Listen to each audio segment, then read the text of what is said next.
सुगंधा और उसकी सास कांता के बीच एक अजीब सी जंग रहती थी। ये जंग थी किचन में कौन ज्यादा अच्छा काम करेगा और घर के सदस्यों के दिल जीतेगा। और उनकी इस जंग में हमेशा कुर्बान होते थे उनके दोनों पति। कैसे? आइए देखते हैं इस किचन पॉलिटिक्स की कहानी में।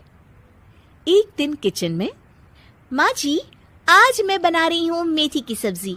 इस खाने से घर वालों के पेट की सारी समस्या खत्म हो जाएगी। और मैं बना रही हूँ तड़के वाली छाछ, जिसे पीते ही गैस की समस्या कभी नहीं होगी। दोनों अपने अपने खाने को लेकर टेबल पर पहुंच जाती हैं। तभी सुगंधा के ससुर उसकी बनाई सब्जी की तारीफ कर देते हैं। अरे वाह, मेथी की सब्जी भी बनी है, बड़ी ही स्वादिष्ट है। वाह बहू वाह। अरे बहू, लेकिन इसमें इतनी सारी मेथी बर्बाद करने की क्या जरूरत थी? देखिए माँ जी, ये तो वो मेथी है जो आप रात में भिगोकर सुबह उसका पानी पीती हैं, और जो मेथी फेंक देती हैं उसी से मैंने ये सब्जी बनाई है। अरे वाह बहू, तुमने तो बड़ा ही समझदारी का काम किया। बस अब क्या था, कांता जी का तो मानो ये सुनकर खून ही सूख गया। वो फैसला कर लेती है कि किसी भी तरह वो अपने खाने की तारीफ लेकर ही रहेगी और सुगंधा को किचन में उसकी कमियां गिनाएगी। कांता फ्रिज खोलकर देख रही होती है और फिर सुगंधा से कहती है, अरे बहू, ये क्या, पूरा फ्रिज गंदा पड़ा है। तभी वहाँ सुगंधा का पति आ जाता है। वो सुगंधा को डांट कर कहता है, सुगंधा, तुम्हें कितनी बार कह रखा है कि वायरस फैल रहा है, साफ सफाई का पूरा ख्याल रखना है, लेकिन तुम किचन में इतनी गंदगी रखोगी तो कैसे चलेगा।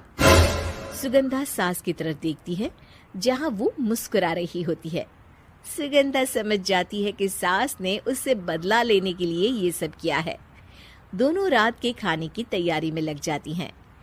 दोनों ना एक दूसरे की तरफ देखती हैं और ना ही एक दूसरे से बातें करती हैं। रात को खाने की टेबल पर एक एक कर दोनों कई तरह के अलग अलग व्यंजन टेबल पर लगा देती हैं और अपने अपने पति के पास जाकर खड़ी हो जाती हैं। अरे खाइए जी खाइए, मैंने बड़ी मेहनत से बनाया है। प्लेट में वो खाना डालती हैं। सुगंधा भी दोनों की प्लेट में खाना डालते हुए कहती है, बड़ी ही मेहनत लगी है इस खाने को बनाने में। हाँ, दोनों को ना चाहते हुए भी सारा खाना खाना पड़ता है। कहीं दही तो कहीं मलाई तो कहीं मसाला।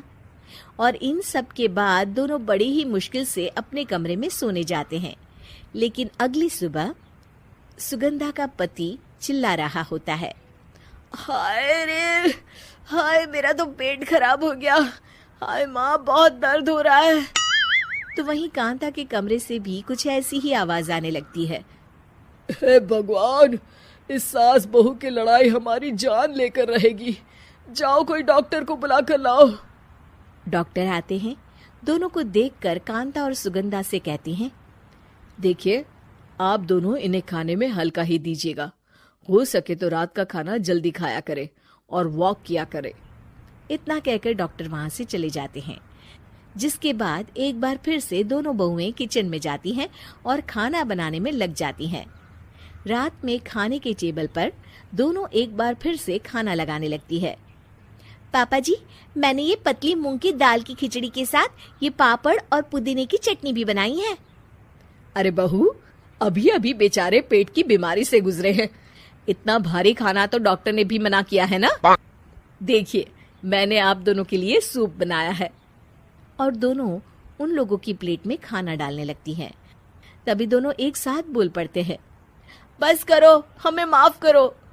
हमें नहीं खाना इस घर में, ना खिचड़ी और ना ही सूप। हम इंसान हैं, एक वक्त में एक ही खाना खा सकते हैं। बस करो, हमें माफ करो। हमें नहीं खाना इस घर में, ना खिचड़ी और ना ही सूप। हम इंसान हैं, एक वक्त में एक ही खाना खा सकते हैं। इतना कहकर वो दोनों वहां से चले जाते हैं। कहानी का अंत। आप लोग उम्मीद कर रहे होंगे कि अंत में सब ठीक हो जाएगा। नहीं जनाब, अगर सास बहू के बीच सब ठीक हो जाए तो आप ये सीरीज देखे ही क्यों? तो मजा लीजिए इस चैनल में सास बहू से जुड़ी कहानियों का, क्योंकि ये ऐसा रिश्ता है जिसकी मिठास उसकी खटास में हमेशा ज्यादा ही रहती है।